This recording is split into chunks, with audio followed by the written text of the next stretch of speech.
Hey, what is up guys, this is Nishi from MST.TV here, back with another Market Watch episode. So continuing on with our trend from last week, we're looking at some pretty random cards today. I don't know what it is about 2024, but apparently people are looking all over the place when it comes to cardboard. For today, we're looking at cards that are just starting to trend upwards. These aren't yet the crazy, huge, expensive cards that have quadrupled in price overnight, but rather they're things that we've noticed people paying attention to from watching what decks and cards people seem to be interested in or posting online. A lot of these are going to be smaller cards that haven't started trending price-wise yet, but they're certainly still worth paying attention to. Let's get started. Alright, kicking things off, we're taking a look at Gravekeeper's Inscription. So this is an interesting side deck option that's been trending over the course of the past month or so. This is a normal spell that can only be activated at the start of your main phase 1, and until the end of your opponent's next turn, you can apply one of these effects. Neither player can activate the effects of cards in the graveyard, neither player can banish cards from the graveyard, or neither player can special summon from the graveyards. Now in the current format, this card actually has interesting applications against a number of different decks. Against Rescue Ace, they can't banish cards to summon things like Preventer or Turbulence. Against Fire Kings, a lot of their effects trigger in the graveyard when they're destroyed, so this would stop them from activating, and all of the Horus variants wouldn't be able to summon Horus monsters out of the graveyard. So overall, very interesting tech card. However, the fact that it hits both players and has to be used at the start of your main phase 1 is a really big problem. You can't Prosperity into this card or draw it later in the turn, so it's almost like a D-shifter where you really just want to see this card in your opening hand, and also it does hit both players, so you have to be siding it for applications that won't hinder your own deck since you'll be under the same effect for your turn. We have noticed a few people asking for this card, and I believe I saw someone using it in a DB Grinder video as well. We've been seeing a lot of copies of this card moving at around $8 to $9. I think the cheapest ones on TCG Player right now though are between $9 and $10. This card saw a pretty significant price spike right over the holidays, as it was only $3 to $4 before. This card did come out in Photon Hypernova, so I'm not expecting it to be reprinted until the 2024 tins. Personally, I'm not really a big fan of this card, so I wouldn't be using it myself, but at the same time, if some pro players were to jump on the card, I could definitely see it continuing to move up to around the $12 to $15, maybe even $20 mark. Next, let's take a look at Ashur King. So Ashur King is a generic rank 3 Xyz monster that requires at least 3 materials to make. This is actually a pretty scary card if you are able to get it out onto the field. It can attack once for each material it has under it, and if it does, it gains 200 attack each time. At 2100 base, and a minimum of 3 materials required to make it, that's almost 7,000 damage that you can put out with this card alone. It is also actually a monster effect negation, letting you negate a monster effect and destroy that card once per turn by detaching a material. The main difficulty with this card has always been that it requires 3 or more materials. If you could play it with only 2, I think you definitely would have seen this card see play in something like Unchained, since you could tour guide into a way to play through Nibiru before going on to your Unchained combo. So now I believe that this card has a lot of players looking at it because of the Goblin Riders, a new archetype coming out in Phantom Nightmare. Now over in the OCG, back when Phantom Nightmare first dropped, Goblin Riders didn't do anything, and I don't believe they've done anything since then either. I think some players try to use a couple of them as a package or like a mini engine, but even then, they're pretty underwhelming as far as meta impact goes. This doesn't mean that they're a completely horrible archetype. Hopefully they'll get more support in a future set because a lot of the cards actually look really strong fundamentally, but they're unlikely to be a fully fledged competitive deck right now. Despite this, a lot of more casual players are still wanting to pick up the archetype, since they should be pretty cheap, and the art on the cards is actually pretty cool. Those players will be looking for Ashur King, which has just the one secret reprinting from Power of the Elements, but wasn't reprinted in the 2023 tins. So we're starting to see more movement with Ashur King to where it's between $1 and $2 right now. We don't know when this card is going to be reprinted, but I believe it's still worth picking up or keeping at $1. See if you can flip them for a bit more value when Phantom Nightmare officially drops here in the TCG in about a month. Alright, now here's a pretty fun card. It's Darkhole Dragon. This card is a level 8 dragon monster, and as its name suggests, this card is based off of the classic card Darkhole. This card can't be destroyed by card effects, and if a monster on the field is destroyed by non-targeting destruction, then you can special summon this card from your hand or graveyard, and then if it's special summoned during the end phase, you can search for a copy of Darkhole. So obviously, I think that this is meant to just be one of those sort of gimmicky retrain cards that's really supposed to appeal to casual players or fans of classic Yu-Gi-Oh! However, it seems that some players are considering teching Darkhole Dragon into the Fire King strategy. A lot of Fire King cards have effects that destroy but do not target, such as Kirin, Arvada, and Fire King Island. and so it's pretty easy to meet the condition for Darkhole Dragon to summon itself out. On top of that, Darkhole Dragon is a level 8 monster, so you can use it as an Xyz material for a rank 8, just not with Fire King's Sanctuary since you can only use Fire Kings. Searching for Darkhole is pretty mid, but then again, maybe against some decks it can be really devastating, and if you're playing at locals, I can definitely see this card being pretty hilarious. Darkhole Dragon has always, however, been a pretty inexpensive card.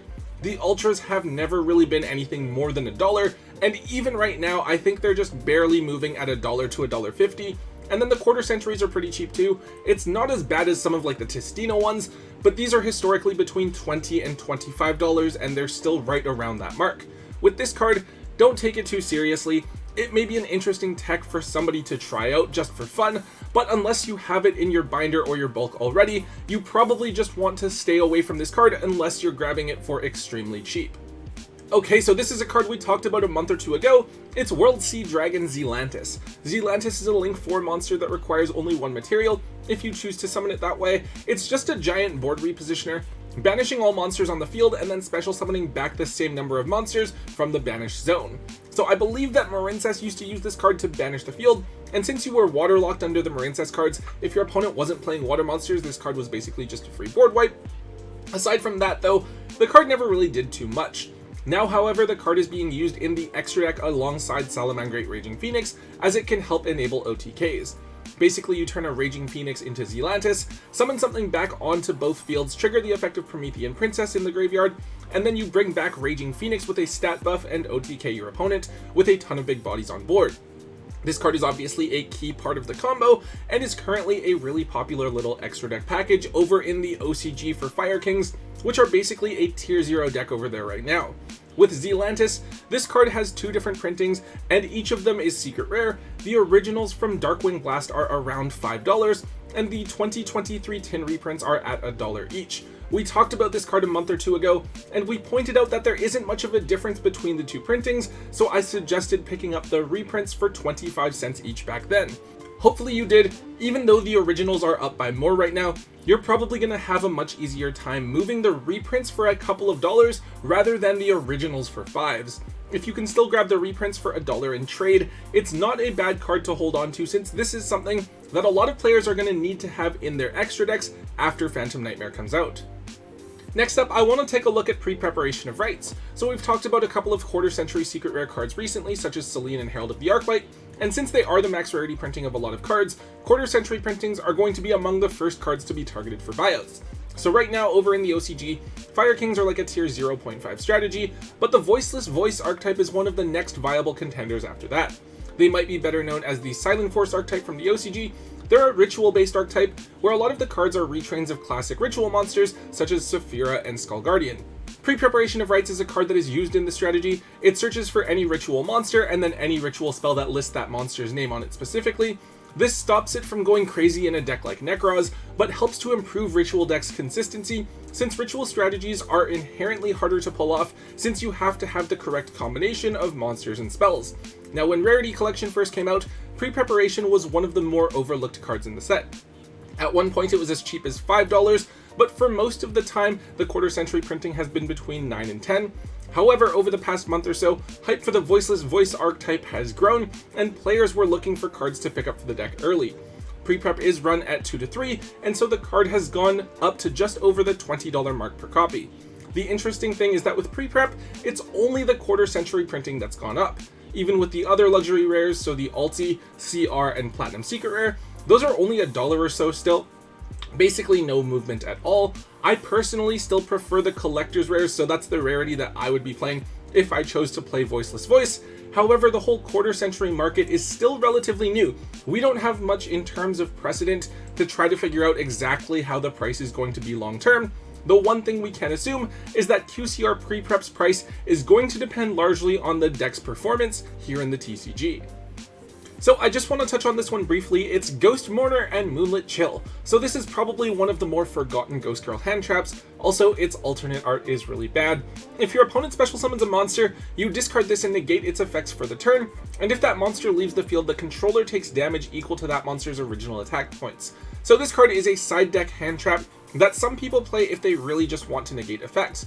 Although Valor can target normal summon monsters in addition to special summon monsters, This can be a bit more flexible since you can use it outside of the main phase, and also being able to possibly threaten your opponent with having to take burn damage if they do anything with the monster means that this card can win you the game in time, or maybe turn what would have been a loss into a draw instead. Now that said, the card seems to be an interesting tech right now. Everyone is running Ashen Impermanence in the main deck, and it seems like a lot of people are also choosing to main or side deck Veiler, but Ghost Mourner seems to be strictly a side deck option if you choose to use it. Fortunately, Ghost Mourner actually has a ton of different printings, including 2 different tin hollow printings, so if you really just need a copy of the card to use, you should be able to grab a playset for like $2. However, the secret rare printing has been on a steady incline over the last couple of months. They were down at around $10 to $12, but they are now sitting just under $20 per copy. Original printings of Ghost Girl hand traps are historically a pretty safe buy, but Rarity Collection has actually proven to be able to disrupt that market, even bringing original secret rare first edition Ash Blossoms under the $25 mark. That said, just in case Ghost Mourner ever gets included in like a Rarity Collection too, if we ever get that, it may be best to stay away from investing too much into cards like that outside of the set that you want to play for yourself. And finally, there's one last card for us to look at today. It's Resonant Insect. So I had another card to talk about here originally, but we just had a new archetype revealed, so I wanted to at least acknowledge something happening as a result of that archetype first. That archetype is known as the Rika, a theme that combines plants, insects, and reptiles into one. So when I read over the cards, they all seemed really good. They do a lot of good things with a lot of searching and summoning by recycling resources. The one thing I wasn't thrilled by is that there doesn't seem to be any in-archetype negates, but we'll see how people manage to build the deck and what non-archetype cards they run. One of the cards that's being looked at instantly is Resonance Insect. This is a card that was popular for all of like 10 seconds when people thought that Bee Troopers were going to be good. If it goes from the field to the graveyard, you search for a level 5 or lower insect from your deck, and then if it's banished, you send any insect from your deck to the graveyard as well. Interestingly enough, neither of these effects is a once per turn, and given that the Rika archetype can cycle banished insects or insects from the graveyard to summon bodies out, I think this will be a good card for the deck. It's among the first cards that players have tried to buy out following the news. This was like a 50-cent card before, but the supers are now up to around $3 to $4 as of the night before this video comes out. Super interesting card, but of course, keep in mind that while the commons used to be expensive, this card was actually reprinted in the Trap Trick structure deck, so you do now have that budget alternative available. Okay guys, that is all we have for today's episode. I don't know, that Rika archetype seems really cool, and honestly, I think a lot of the cards are actually really good on their own. I'm excited to see what combos and stuff people are able to come up with using the new cards. Anyways guys, if you did enjoy today's Market Watch, please make sure you let me know by hitting that thumbs up button. Make sure you guys leave a comment in the comment section down below, and subscribe if you haven't already. And until next time guys, don't forget to hold on to your MST.TV.